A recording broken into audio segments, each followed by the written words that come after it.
Paper, the show where we talk about all the crazy jobs we do to make the cash we need to pursue our artistic dreams. And to blow your wad at your local big box store. That's right. Today we're talking about that pretend patient profession, the brown box loading biz, and the old federal agent fake out. We are your hosts, Jamie Parker Stickle. And Jason Bieber. And in this episode, we are talking to an actress and fellow podcaster who, since wrapping up her 5-year turn on the hit NBC show Superstore. Still one of our favorites. Yeah, just keeps on booking work. Truth. But she's been so great about rescheduling with us, and I can't believe we are actually really finally doing this. Even though our kid just called home sick. And he's here. Yeah, please welcome to the show the super funny, super delightful Superstore star Kelly Schumann. Yay! Yay, thank you. What an intro. Yay! Yay! We aim to please. We aim to please. I slid into your DMs, and I do it for a couple people, but I slide into the DMs of people that just like really impact me when I'm watching them perform. And I was just like, she's never gonna see this. It's gonna go to that thing like stalker, that stalker folder. It's gonna take forever. And I was just like, I want her in the show. I want her in the show. You made it out of my stalker folder. You know which one I'm talking about. What's it called? Like others? It is. It's I can't remember, but it should be called the stalker folder. But it is. But yeah.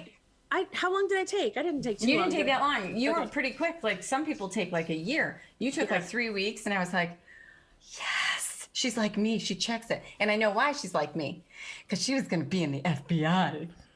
Yeah. That is why. She's like, I gotta see who in the stalker folder. Yeah. I mostly check it because that's where I like a lot of messages go, and then I'm like, oh, this is a person to block. Yeah, because I don't want them to ever accidentally see any of my content. So right. That's why I check it. Those Gotcha. Those Smart. Because until you actually proactively block them, they can at least see your page. Yeah. Yes. Yeah. And I've been attacked on social media like more than a couple of times for nothing, like for ridiculous things. So, so I always check that folder just to make sure there's nobody that I should be preemptively blocking. Well, I'm not going to bring up your stance on daylight savings on this episode because I don't want to bring the fire again. I know I have a very controversial stance on daylight savings. I do. I'm going to go straight into FBI because I already brought it up. She's so smart. Like, what part of my brother-in-law was going into the FBI also. I had dreamed, I wore blazers in high school and pretended like I was going to apply to the FBI one day. Like you were Scully? Yep. Yeah, me too. In a plaid skirt. Yep. Yeah. Let's talk about that for a second. Okay. What the hell? Well, I think what is great is that you think I maybe was recruited by the FBI because of my intellect, and that's not true. My intellect had very little to do with it. Didn't keep you out, though. What's that? Kelly's sort of like my Sandra Bullock. I've already told her she is my America's sweetheart, but Sandra Bullock style. Like, yes. And this is who I want to see leading the FBI in a movie. I want her to play it on TV or in a movie. Oh my gosh, from your lips to God's ears. It's a direct channel. He's still in her blocked folder, but yeah, I'll let him in just for this. So I had sometimes from like deep pain is born some wonderful things. So I had this like massive breakup, and I had lived elsewhere, and I moved back home to live with my parents, and I had no job and I had no direction, and I was like I was young. I'm going to say 22, 23, something like that. And I was looking for a job, and before I had come home, my mom was like, great news. UPS is hiring. And I was like, to do what? And she was like, load and unload the boxes from the truck. This is like my nightmare. Keep going. Well, but then you get the job and it's even worse. She was like, you're going to do this. This is going to be great. We've got a job lined up for you, and you're just going to get yourself back up on your feet. Is your mom like connected at UPS? Not at all. She saw an ad in the newspaper. Okay. It's funny, but I digress for one moment. My dad worked for the IRS, and he sort of said the same thing to me. I came out to California at 22. I lasted 5 months. He doesn't realize I came home for my little sister because he and my mom were going through a divorce, and it was bitter. And so I flew home I was working at PBS on air, but it didn't pay very much. So he was like, "You can come get a job at the IRS with me," and I was like, "The fuck I am!" You were like, and again, they were can I? putting ads in the paper too, and I was like, "I am not working for the IRS. What are you talking about?" I know they were putting ads in the paper at the time, and there was no social media. I mean, I think I had an email address, but I didn't use it. Not for that stuff. Heck no. It ended in whatever EDU you had been at. That's right. No, because I went to acting school, so we didn't even get email addresses. That's amazing. Okay, that's how old I am. So anyways, I went to this like open house to come get a job at UPS. Long story short, I got the job. So I was working at UPS, loading and unloading trucks. I am committed to a life of rest and relaxation. And so this did not work for me. This was a terrible job for me. I came home every day and took a bath in Epsom salts and was like, I can't anymore. And so I was actively looking for another job. I left UPS. I was like a receptionist at a newspaper. Like I was just bouncing around. And were you auditioning at this time? No, I was not acting at all. I had completely quit acting at this point. You graduated college and you were like, I quit this relationship. I quit my dream of acting. I am going to do labor intensive work. Yeah, sort of. I had graduated from acting school. I met this person and was like, nothing is more important to me than this man. I'm a cautionary tale. Don't do that. What not to do. But no, it's not fair because in acting school, they teach you to wear your emotions on your sleeves. And so you become attached to people very quickly. Oh my God. You let it all out. Somewhere. It was bad. So I was bouncing around. I had no real direction. And then I come home from work one day and yet another newspaper clipping strikes again. My grandmother had cut out an article that said that the FBI was opening a field office in Chicago and they were looking for people to come and work for them. And they were specifically looking for women, non-white. At the time they said minorities. But so I thought, well, I'm a woman, so I'll just apply. And that's certainly better than like these, odd jobs that I'm bouncing around and doing. And then, yeah, so I sent in the first application is, it's very simple. It would be like if you walked into any place and like filled out their quick application. That's literally what the first one looked like. And sent it in. Yeah, it was, I thought that was it. I was wrong. Yeah, it's intense. It's intense once they bring you in. It's so intense. So I went in. First thing they do is what they call an intelligence test. Yep. And it is not to be like, again, I love that you think that it's because of my intelligence that I got anywhere with this job. It had nothing to do. It was literally like, can you do basic math? Can you read? Like it's a very basic intelligence test. Well, listen, you should all follow her Instagram, Kelly Schumann. I mean, if she doesn't block you, because I gotta tell you, she says smart things. She makes me laugh. She has pretty things that she designs. I love the December accountability calendars and papers. But listen, she's lying. She is smart. Keep going. Well, I don't think I'm a dummy, but that's not how I ended up near the FBI. Yeah, she's not saying she's not smart. She's just saying that's not what the FBI was actively seeking out. I just see people going in like filling out application and taking the intelligence test and being like, "No, I'm sorry, you did not pass the intelligence test." Well, as I was taking it, I was like, if I don't pass this, I don't know what I deserve, but Did you worry at that time about our like national security, that it was in the hands of people who could pass first grade math? Well, what I did know is that like the FBI is a lot of like working your way up, or at least where I was starting, it was a lot of working your way up. I didn't have any sort of like degrees in criminology or anything like that. So I did know that it was entry level was where I was. So I thought, yeah, it's a good first step to make sure that I can add and subtract. Like, yeah, we're where we should be.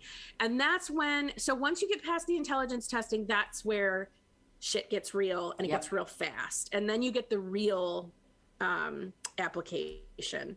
And it's like 30 pages long. And it has like whole sections about like whether or not you're a communist, or at least it did at the time. This was I think it still does. So my brother-in-law has a degree in criminal science. He became a police officer, which he was only going to do for 2 to 3 years, and then he was going to go to law school. He fell in love with serving and protecting. That then he was changed to FBI. Yeah. So he got to the point where they bring you out, and you're there for a week.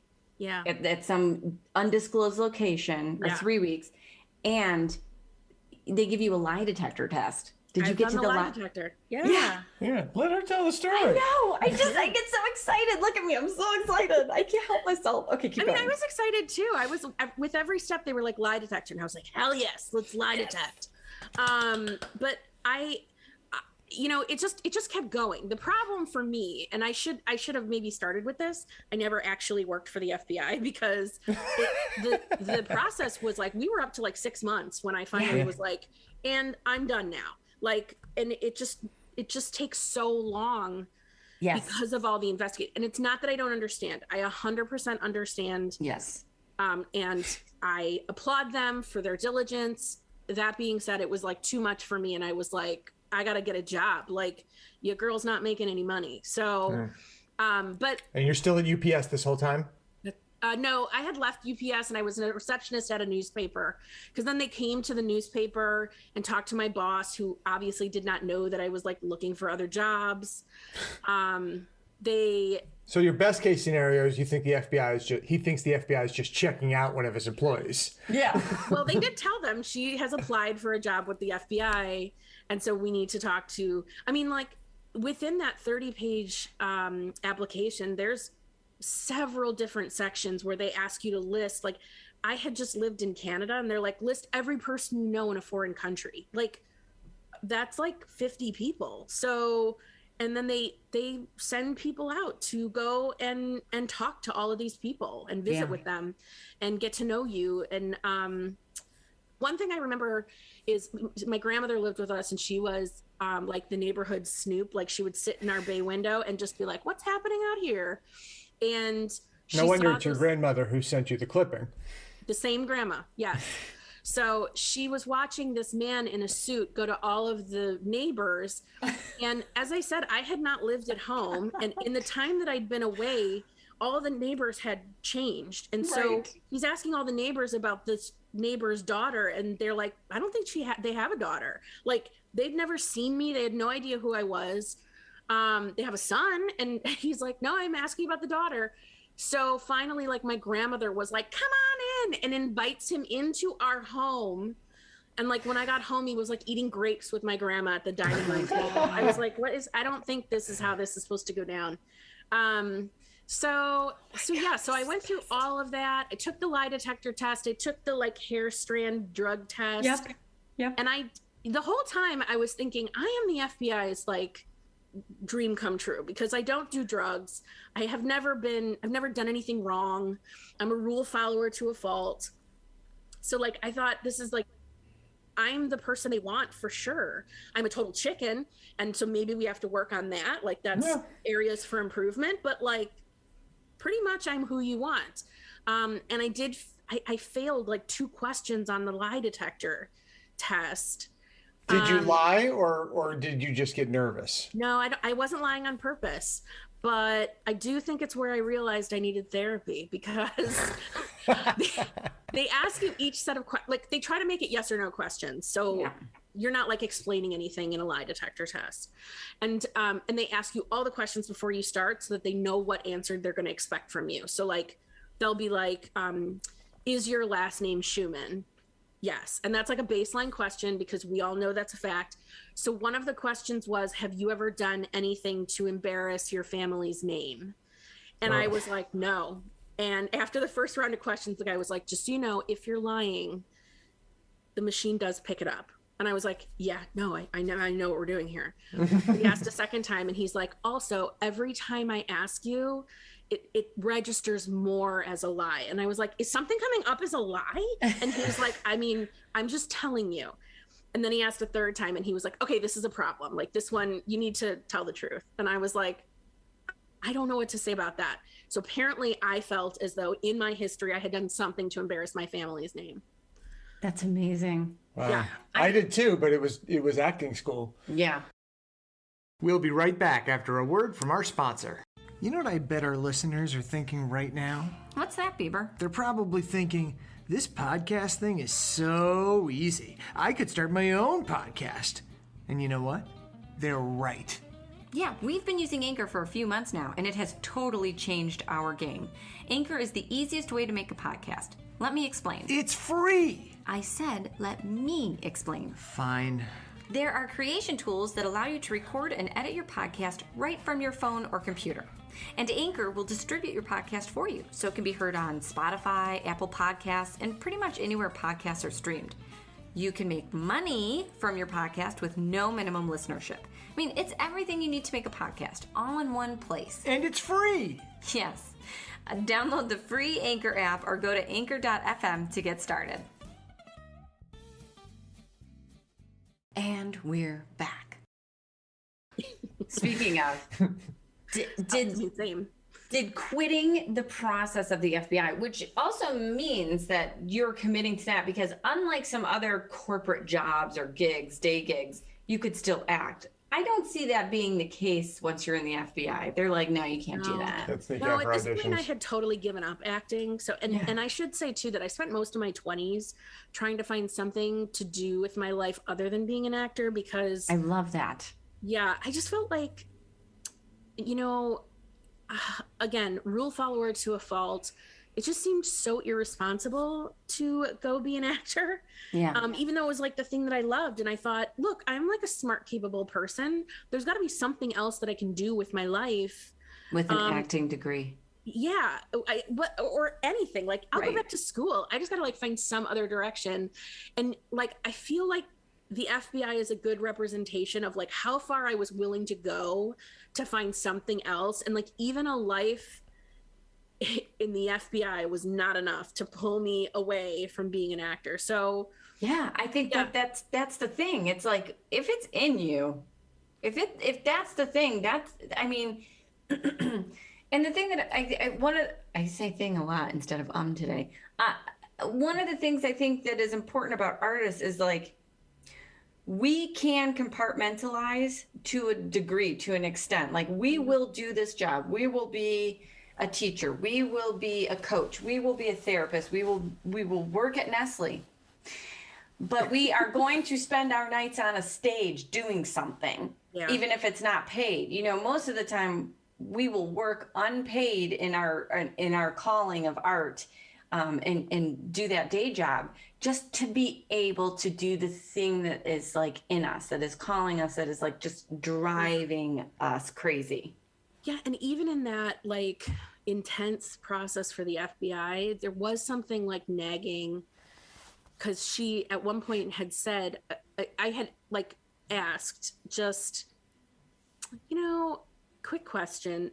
What if I wanted to transfer to another field office? Like, let's say I wanted to move to New York, because I had lived in New York and ended up back in Chicago. What if I wanted to move to New York? And she was like, well, you could transfer field offices. That's, doable. So like, and I knew the reason I wanted to go back to New York was to try and become an actor again, like to get back to that. Mm-hmm. So it was still there in the back of my mind. And I have to say that like, the world, every now and again, I think especially as artists, every now and again you get an opportunity to get a glimpse behind the curtain, and it's super rare. And we have to remember that, like, especially being an actor, there's so much happening behind the scenes, and you get like one phone call where they tell you what's actually going on. But most of it, like 90%, is happening and you don't even know what's going on. Your name is being said in rooms that you don't even know about. And so I'm saying this to her, and I'm thinking like 5-year plan, maybe I can get back to New York, maybe I can be an actor again. And I ended up withdrawing my application from the FBI and going in a totally different direction. And 2 years later, the FBI field office was one of the places that was destroyed in 9/11. And I believe everyone was safe. I don't want to say, what may or may not have happened to anybody. I don't know. But I feel like that was on 9/11. I got a glimpse behind the curtain that was like, none of this was meant to be. Like, none of this, even though at the time it seemed like, well, this is a path. It might not be my path, but it's a path, and I got to get on a path. I just realized that like none of it was mine to begin with. And yeah, I mean, you move on in a different direction. It doesn't sound like you feel like that was time wasted, though. No. Not at all. I don't think anything is time wasted. I mean, I'm 44 and I do feel like maybe at my age, I feel done with like, oh, here's another fun anecdote from my crazy life. But at the same time, like, I don't know. I just think it's all a life well lived, right? So, Yeah. no, I don't think any of it is wasted time. And it's just like another little thing to stick in my back pocket of like, I don't know, maybe this will come in handy someday. Yeah. Or look, talk about it on a podcast. Minimally. Yeah. Minimally. I agree with that. I think it's interesting because I see a lot of actors even now at 40, in their 40s, in their 30s, who feel that expiration date. And it's like, well, what's expiring? What do you think is expiring on your career at this age? Like, you know, and I think the bottom line is, what is that? What am I thinking of being like an ingenue maybe, or being famous in a way where like, you know, you're being staged famously, you know, like paparazzi, magazine covers, whatever. I don't know. I can't think of the word I'm looking for, but I think that is Celebrity. Celebrity. Thank you. That's what I'm looking for. And I think like, well, I want to break it down for a second. Like, are you an artist or are you a celebrity? Like, because now you could just have a really great TikTok account and be a celebrity if you want. Like, time might be ticking on it, but you know, there are other avenues to do that. But it never really felt that way. It felt like if you're committed to it, you're in it for the long run. I mean, look at so many actors and actresses today that are making it after 50. Yeah. And you're like, oh my God, who's the one that we love so much? That's not a fair question. Okay, keep talking. Let's keep talking, and I'm gonna figure out her name. I can't think right now.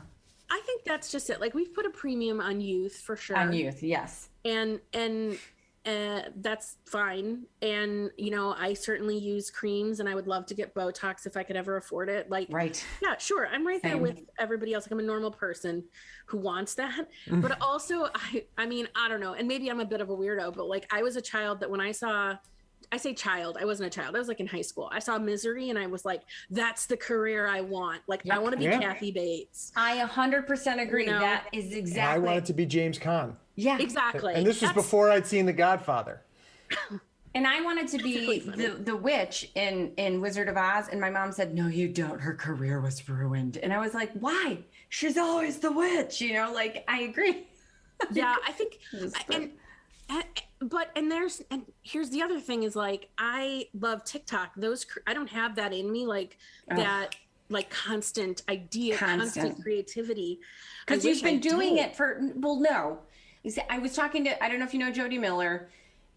Jody Miller was on the show last week, and we were talking about that too. It's like, we've actually been putting in the legwork for multiple decades in this, where we have been hustling to auditions, hustling to casting director workshops, hustling at what are our pictures we take? Headshots. We are hustling in writing jokes, writing sketches, generating material, getting up on stage every night, doing web series. That we have put in all that work, and these people have not done that, and now they're putting in the work at TikTok. It's just another.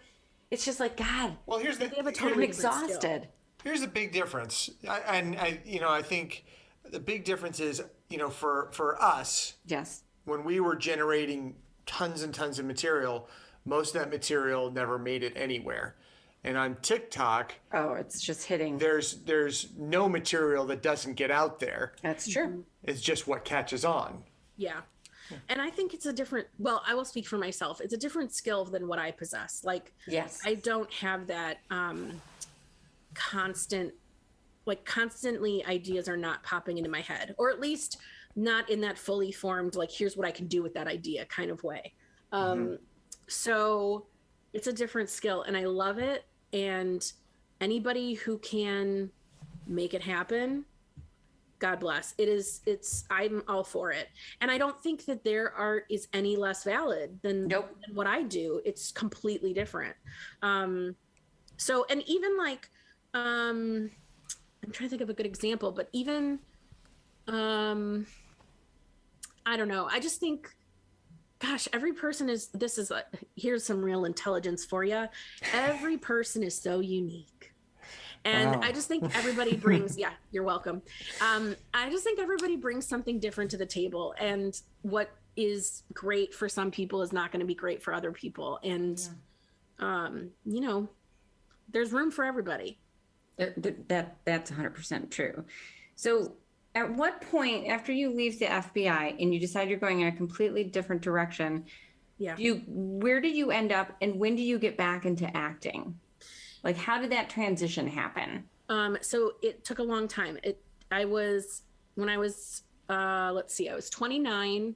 I was working at a newspaper selling ads for a newspaper. So that job stuck for a bit, the newspaper. It did. Well, I went away from the newspaper and then I came back to the newspaper. Got it. And it was like a community newspaper. It was the newspaper that like my family had grown up reading. So in some ways, this is the best job I'm ever going to have. It was with like people that knew me forever. It was like, you know, seeing my family every day, going to work. I absolutely loved that job. And you got to meet. I did get to meet Obama, but it wasn't necessarily through the newspaper. Was on although it factors in, I was on a plane coming back from a wedding, and it was my friend and I, and she was a Chicago public school teacher, very noble profession indeed. And I sold ads for a newspaper called the Austin Weekly News. And it is akin to if somebody who looks like me was selling ads for like a Compton newspaper. It's just, what are you doing selling ads for that newspaper? I had no business really having anything to do with that newspaper. I was not a member of the community. I was like a little white girl running around selling newspaper ads to a community that was not white. I had no business there. So when I met Obama, I was like, I actually sell ads for the Austin Weekly News. You bought an ad for me, because he was a senator at the time. He was not, you know, the Obama that we all came to love. And he was, you know, I was in the shit seats of the airplane, the ones that don't recline and are across from the bathroom, so they actually smell like shit. Right. Yeah. Yeah. And he was 4 rows in front of me. So he was, you know, one of us. He was slumming it. He was, And he was on one side of the aisle, and it was Michelle and Sasha and Malia on the other side. They had been on some vacation in Arizona. And I said, I sell ads for the Austin Weekly News, and you bought an ad for me during your campaign. And he was like, really? You work for the Austin Weekly News? And I just felt like I had disappointed my dad. Like, oh, no. Sorry, Dad. And the autograph that I got from him says, Kelly, dream big dreams, Barack Obama. And I feel like what he's saying is like, do better. You know? My God, that's amazing. Yeah. So thankfully I was able to make a connection with him. I mean, I think he felt connected to me. Yeah, clearly. Yeah. And so you dreamed big dreams. And so I did. He inspired me to just stop with the nonsense and get my act together. So I had been doing theater in Chicago, primarily at a theater called Circle Theater. And I had worked with a director, Michael Matthews, his husband had moved out to Los Angeles. He is Todd Milliner, half of Hazy Mills. The other half is Sean Hayes. And so Michael was moving out to Los Angeles as well, and he was going to be directing a show at Celebration Theater called Beautiful Thing. And he said, there is a role in this show that's perfect for you. And I was like, well, one problem, I don't live in Los Angeles. And he's like, well, I'm thinking you come out and just do the play. And I was working at the newspaper, and I thought, like, how does that work? Do you really go to Los Angeles to do a play? That doesn't seem right. But I went to my boss and was like, what do you think? And he said, sure, like, you can work your job from LA. We were pioneers in the work from home game. And so I did. I came out to Los Angeles for 3 months. I did that play. Had a little taste of Los Angeles. I was surprised at how much I didn't hate it. I had only been to Los Angeles like one other time for one night. So I had this idea in my head of what LA was. Yeah. And I just thought it was kind of like very plastic. And that is definitely a facet of Los Angeles, but it's not the only facet. And then 3 months was over and I went home and back to Chicago. And, but I had like in the back of my mind, I was like, I mean, that's there. And I turned 30 while I was here that time. And I thought, okay. So like, as the year went on, I just thought more and more about it and about how like, you know, maybe I was wasting time and maybe there was something more and maybe, I don't know. I was very unsure. I was very afraid. And it still seemed extremely irresponsible to be an actor. Those Midwest roots, man. Dude, they run deep. Deep. My dad was like, Jaime, you could be a prosecuting attorney and act in the courtroom. Why do you have to act? I mean, it's a valid question. And he's not wrong. Like this is what I was thinking. I was like, there's got to be another way. And aren't I happy just doing plays all year? You know, I mean, vaguely happy, but you know. But you also want to try. You don't want to limit yourself. You can always come back to just doing plays, but there's always that opportunity missed, right? Like the idea of like, yeah, is this fully completing me? Should I try this next step? Yeah. I'd like to ask a question because something we haven't really talked about, but you just said, when you were in Chicago, when you're selling ads, when you were doing a number of other things, well, maybe even while you were pursuing the FBI, were you doing theater this whole time? No, I wasn't doing theater. It took me a while to get back to it. Like, you know, actually that time in my life, like my early 20s is marked by like, it's sort of like a dark cloud because I felt like my journey was finding my way back to acting. Yeah. And I wasn't there and I wasn't doing it. And I didn't know that was the thing that was missing. And it actually happened when I went to Circle. I grew up at Circle. I did the kids program at Circle. Oh, that's awesome. When I was a kid. And I went to see a play there and like, yeah, I just knew like this can help. And I offered to come like help build a set or something like that. Or I think I offered to like be an usher for one of the, you know, I don't know. I was just like, can I help? And that is when I started to find my way back towards theater. And I wasn't acting. And there was a play that was going on at Circle. And it was a play. I had done a scene from that play when I was in acting school. And I thought, I wonder if I'm still right for that role. Maybe I'll audition and just see if I get the role. And I did, but I still didn't think I was going to be an actor. I still just thought that was like a one-off. Oh, cool. I think there was, and maybe there still is in me, like there's a certain amount of like hype that I don't buy about myself. And maybe this is like every actor struggles with this, that like, I know in my head that I'm good at this and that I have a strong pull towards it. But it all seems so unlikely. And especially when you're not living in Los Angeles, where the business is everywhere here. Yeah. When you're not living here, it feels so far away. And during that time, there were no Chicago shows. There was no like Chicago Med, Chicago PD. None of that existed at the time. And we were post John Hughes. So we were kind of in like a no man's land where not much was getting shot. Some was, but not a ton was getting shot in Chicago. So that Batman, Transformers, commercials. Yeah. Right. And by the way, like none of that was going to be available to me. Right. And also it's not, the thing that's always frustrating is it's not casting there, even if it's shooting there. That's right. That's right. It's just, I mean, and people don't realize that. They're like, oh, you could live anywhere and be an actor. And I'm like, not really. Not really. Not unless you've made it. And then they're just like, hey, we're going to fly you out for this. That's right. And you're like, okay. Yeah. Yeah. You could get harvested from one of the programs there. Well, that's the other thing. So I thought, they are excellent programs. The Goodman, Steppenwolf are excellent theaters. Yeah. It is just very difficult to make your way into either one of them. Yeah. And Steppenwolf, particularly if you haven't done the school at Steppenwolf. Yeah. And I had already been to a conservatory, so the idea of like going to another conservatory program was just like, eek. I didn't have the money for that, and B, it just felt like a waste of time. So yeah, doing plays at Circle seemed to be the best I could do. And I auditioned at other theaters sometime, didn't get cast really. Circle was the only place that was willing to sort of like let me be on their stage and do my thing. So, and that's where I had met Michael Matthews. He directed a show at Circle that I was in. Awesome.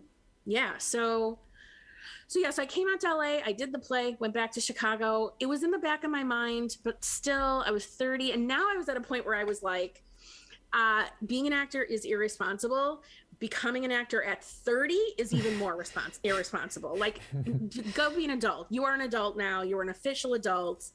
Please do not go do something stupid. Well, Michael called and he said, I have another play and it's here in LA and I think you'd be great in it. Just read the script. I read the script. I did not love the script. But then I read it a second time, like imagining him directing it. And I was like, I can't say no to this. This is a dream role. It was stupid. It's called Stupid Kids. And I thought, I cannot say no to this.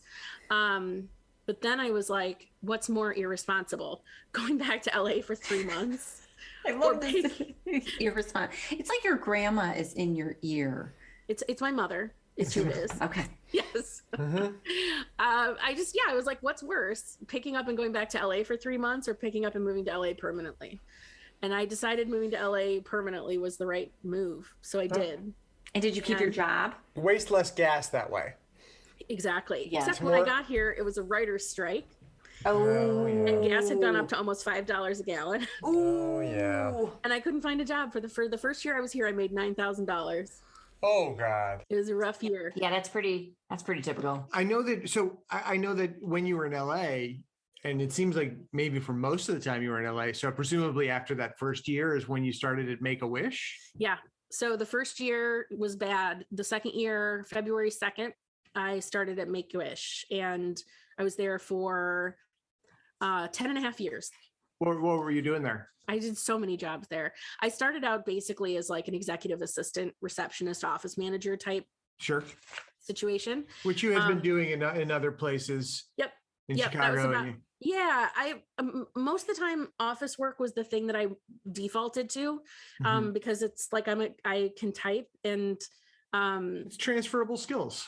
Exactly. And so whenever I was looking for a job, I think a lot of actors gravitate towards restaurants. Obviously that makes sense.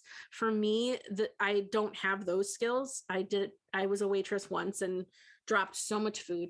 Same. And, I ended up in the office world too, because I don't have grace. It was just awkward. And like, it is a skill and people don't realize that. Oh yeah. It's definitely a skill. And I had none of it.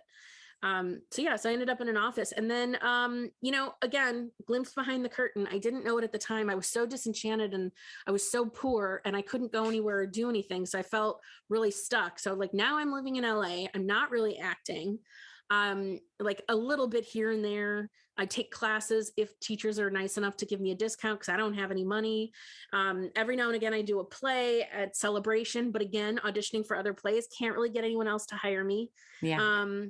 And don't have an agent, don't have a manager. I don't even know how you start to get those things.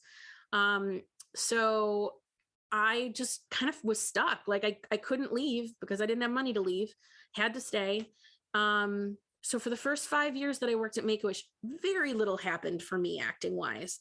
But what was happening that I didn't realize was going to be helpful was that I was building up goodwill and I was building up trust at Make-A-Wish, which would come in handy when I started working on Superstore, because I worked Superstore and Make-A-Wish up until the 5th season of Superstore. Wow. So, and I always saved my vacation. I never took a vacation. I only, when I was shooting, if I couldn't come into the office that day, I took vacation. If I could come to the office, I worked both jobs on those days. Sometimes I worked weekends to make up time, but everyone is like, oh, wow, it's so nice that Make-A-Wish let you do that. And I'm like, well, you know what they let me do? They were flexible with me. What they didn't do is they didn't give me any free time. They weren't like, just go do it. Don't take vacation. It was like, I took vacation. Mm-hmm. We ran a tight ship. And, but that 5 years of really not getting very many auditions or work was the time when I could be like, I'm an employee that will stick around. I'm an employee that will get their work done no matter what. And so by the time Superstore happened, they trusted me and believed that I could do both. And I did. And are you still at Make-A-Wish? No, I left Make-A-Wish right before season 5 of Superstore. Okay. Oh my God. Yeah. See, that is okay. So I worked at Nestle and I sort of did the same thing. I worked there for 8 years, 9 years total. And I did the same thing. I took my lunch hours to audition and I like made my manager and agent like try, and they were flexible with my lunch hour. Like I didn't have to take it at noon. I didn't have to take it at 1, but they were really great to me about that. And when I needed time off to shoot something, when I would book it, they were great about that. Yep. Because you stock up, you're like, I'm not going anywhere. I've never let anything slip between the cracks. And they're supportive of that. I think this is actually a really common and very undiscussed scenario in Hollywood. I've not been a series regular, but I certainly have been in my trailer doing, IT support for my clients. Right. Yeah. And we've talked to a number of people who, have made, I'm going to put those air quotes up around made it and, still doing that day job, never let go of the day job, never let go of a good situation. I mean, let's talk about, further. She was a series regular on Superstore and kept her day job. So at technically Make-A-Wish. I was not a series regular. Mm-hmm. Well, that's a technicality. It is. It was for a recurring money. Guest star. You're a recurring guest star. Who do I need to talk to about that? Well, they're not. The production office is closed right now. If I had known that, if I had done this podcast sooner, I'm gonna be up on the phone. Like I know I'm no one, but you listen. Listen to me. The hell. We'll be right back. See, that wasn't too bad, was it? Now let's get back to the show. It does not change the fact that what you're saying, which is true, was that I was in every episode.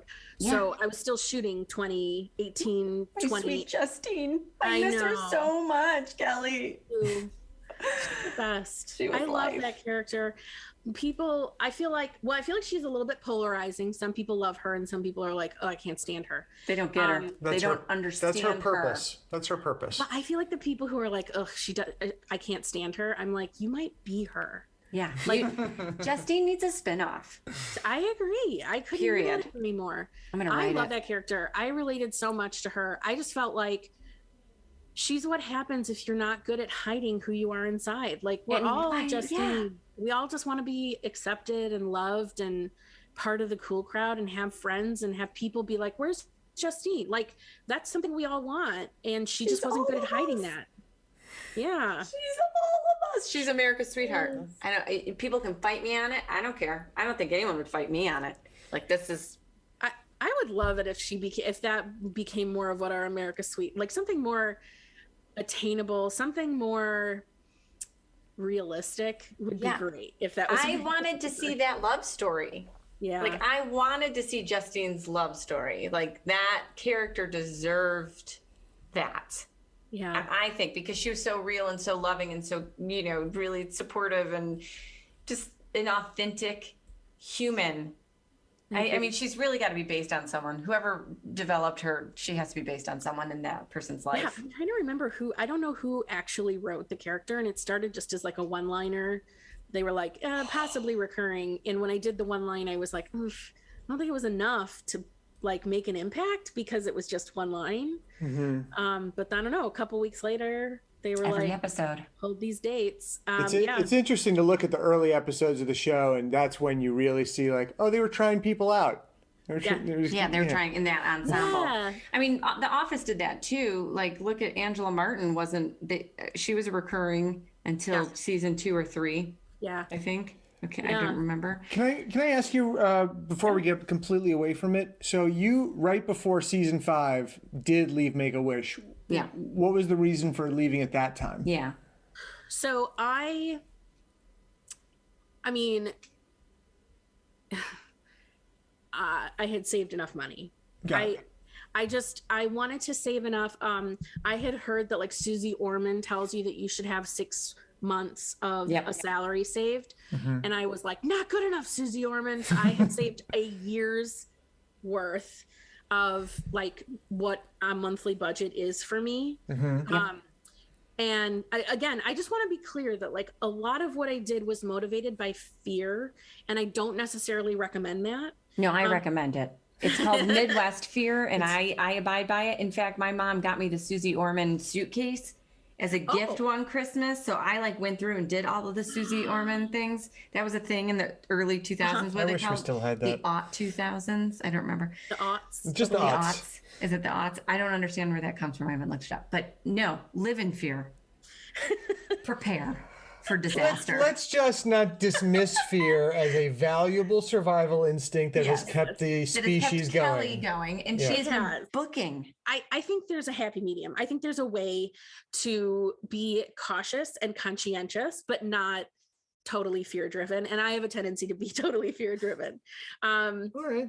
Yeah. So I just, and I also don't recommend it because I don't recommend being in your 40s and working 2 full-time jobs. I had no idea how burnt out I was until it was over.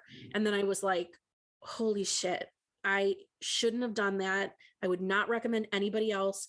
I don't mean, working a full-time job and then, auditioning. I mean, I had done season 2, 3, and 4 while working a full-time job.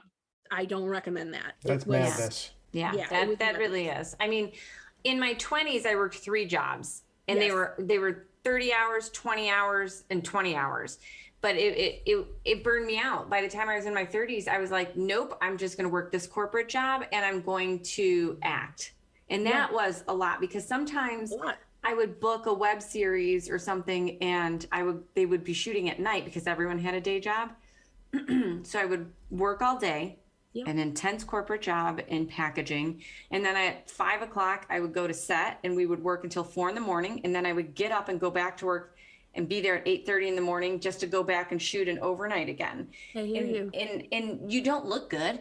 No one's gonna you don't want that on your reel anymore. Like, oh, you're talented, but you look terrible. You look like actual garbage. And there's no makeup department that can fix that. Well, maybe there is in the high paying things, but not where there's only so much you can do. Like, there's only so much you can living do on my face. So I just think, like, I don't know. And people would be like, I got a workout in, and it was like, a workout?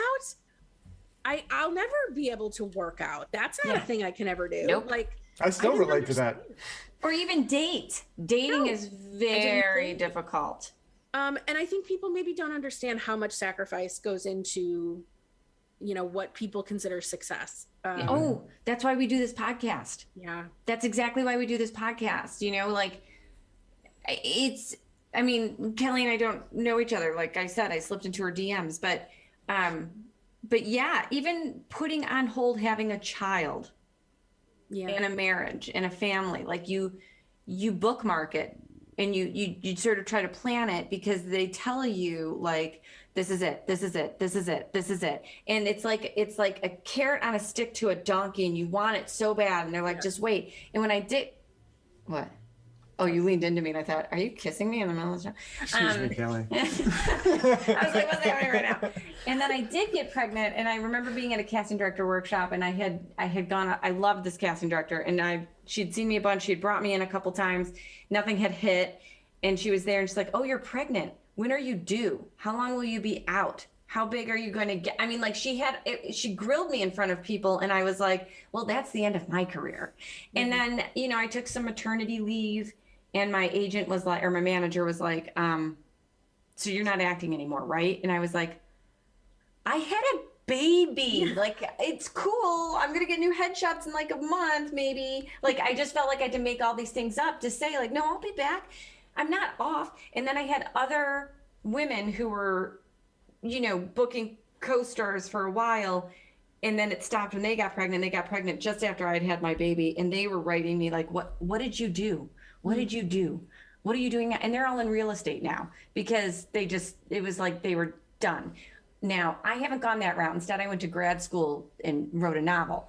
But the thing is, like, yeah, it's a lot of fucking sacrifice. Sorry. And it's a lot of like, what if? And finally, you have to pull the plug on that and just live your best life. Like, I think so. That's when you're like, yeah, theater is enough. Yeah, exactly. And I think also we should just mention that like moms experience this in a lot of industry that there's so many industries that are like, ooh, motherhood, yikes. Oh yeah. And it is so unfortunate. I'm not somebody who wants children or has children, and I still see it all the time, and I'm like, wow. It's really a shame.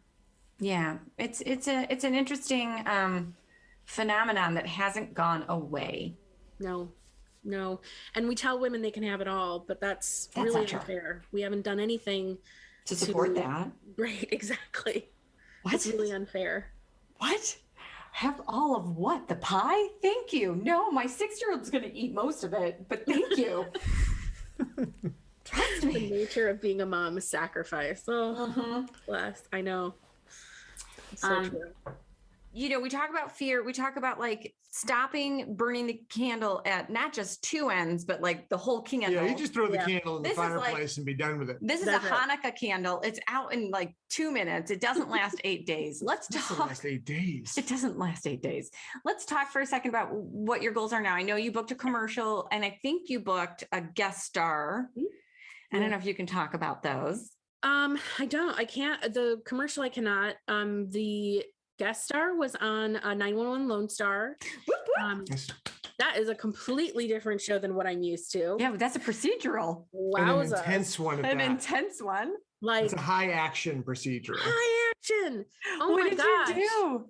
I don't know that I can talk about that, but I can say that you know, it's called 911, so there is an emergency in every episode. And mine certainly had an emergency, and there were stunts, and there were prosthetics, and there was blood. And I come from this cute little 22-minute episode world, right? And this is, you know, a full hour-long show, and these crew members, first of all, they run 2 units at the same time. So like, for anyone who is not an actor, why are you listening to this podcast? But also, it just means like most of our listeners are not, believe it or not. Okay, great. Then this is for you.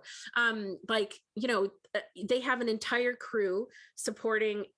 When you're watching a show, there's like an A storyline and a B storyline, and basically they're shooting A and B at the same time on separate sound stages with 2 full crews. That's a lot of people, and they're long days, and these crews are so badass. Oh my gosh, like best in their fields. I just sat in awe. I was like, I truly felt like the least important thing happening on set. And it was very, it was an amazing learning experience for me. I've never been on a show like that before. So that's that. I did 1 episode of that, and then I don't know what the future holds. I don't know what comes next. That's the crazy thing. That's the crazy thing. Yeah. Also, I'm so proud of you. I'm nobody, but I'm proud of you. Isn't it weird when we say that, when we're like, oh, are you their mother? But I am so proud of you as a fellow actor, and as a fellow woman, and a fellow artist, Midwesterner, over 40. Also, like, I want to tell you, like, I think this is great that you're sitting in it and taking time and not living this year based on fear, because we've had enough of that with COVID anyway. But like, just really being there for yourself, I think it's going to just, you know, open up the whole world to you. I'm just glad you're not working 2 jobs right now. Yeah, dude, right? Me too. And I just want to say too that like, it's really important for me to be clear that it's not that I don't have the fear. I have the fear constantly. Of course you do. Not going anywhere, probably. Yeah. You know, I'd like to be a different person, but that's who I am. That's what I lead with, unfortunately. But for me, the success comes from, I'm terrified. I think all the time about like, is there another way that I could be happy? Is there feasibly a way to walk away from this and still be a happy, fulfilled person? And I know the answer is no. So it's understanding the fear, experiencing the fear, and still sitting here and being like, I don't know what comes next, so I just have to wait for it. I just don't want anyone to be like, wow, she's so brave. It's not a bravery contest. It's a waiting game, and also how little control we actually have over so much of it. Like, yeah, I have to show up to my acting class every week because that's what I can do, is I can like make sure that I'm as sharp as I can be, and my headshots are up to date. All my reels are up to date. All of my websites are up to date. That's all I can do. Yeah. So Yeah. I think that, one of the things that's constantly as we do this show, something that the lesson that I constantly learn, even though I know it about myself and I know it about Jaime, to learn it about you, to learn it about so many people, is that this is a profession of hard ass working people. Yeah. I mean, people who, and we, no one gets to see how hard acting is, and no one will, even people who hear it and hear the stories won't necessarily completely internalize it and believe it, because Hollywood is glamorous.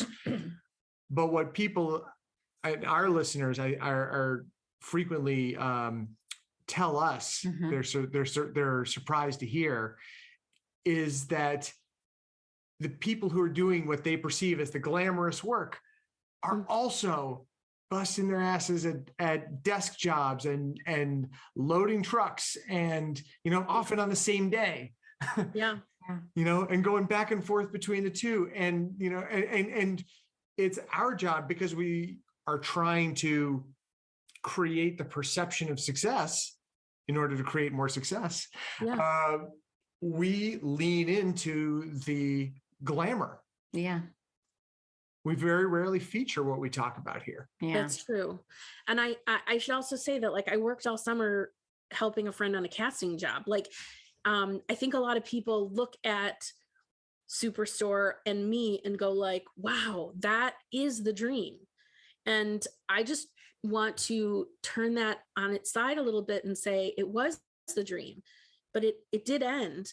And I remember when I was still working for Make-A-Wish, and part of my job was going to like local children's hospitals and working with kids. And whenever a parent would recognize me, they would be like, I just think it's so wonderful that you still find time to help with the kids. And I was like, this is my job. Like, I'm not volunteering. They 100% thought I was like volunteering my time and giving back. And I'm like, no, I don't know what you think I'm getting paid, but it's not that, whatever you're thinking.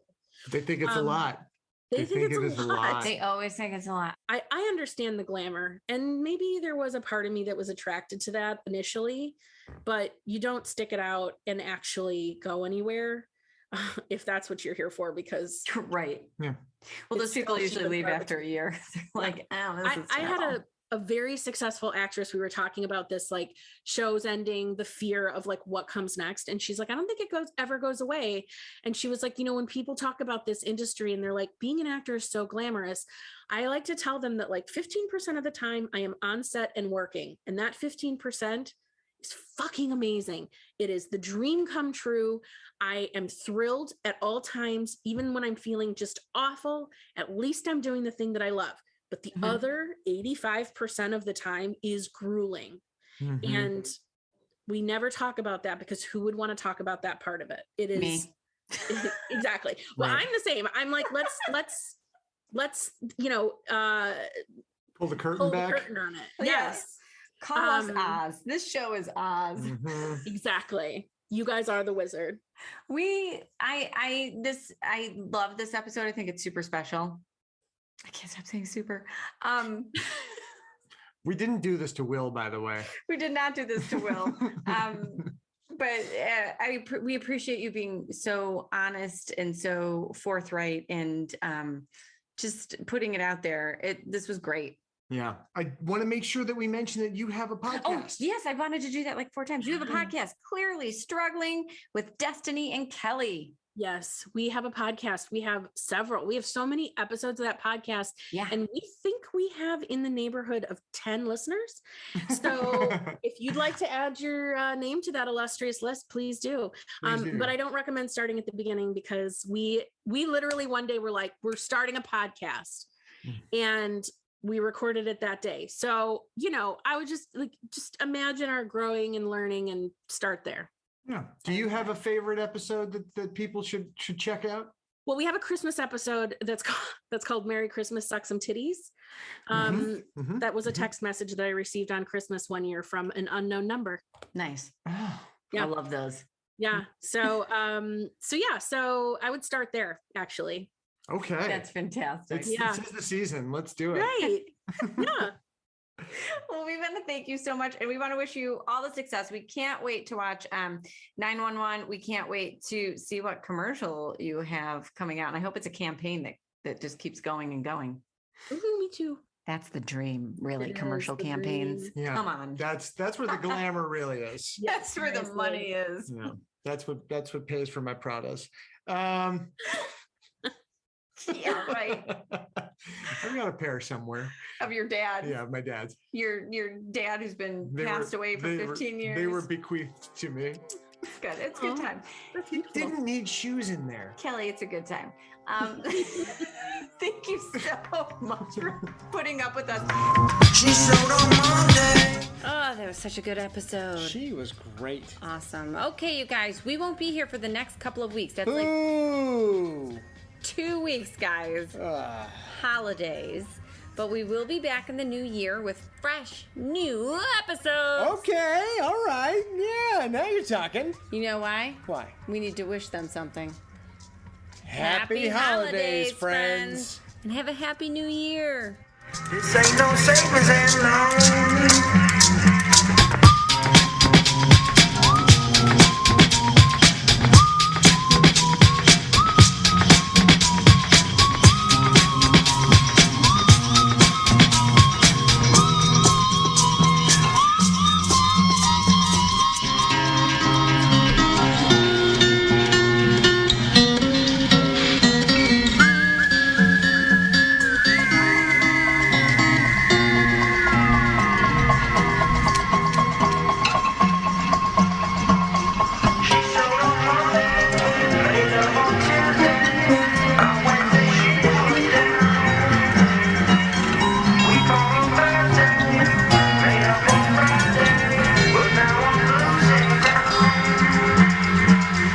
You call me lazy, you think I'm crazy, so why'd you call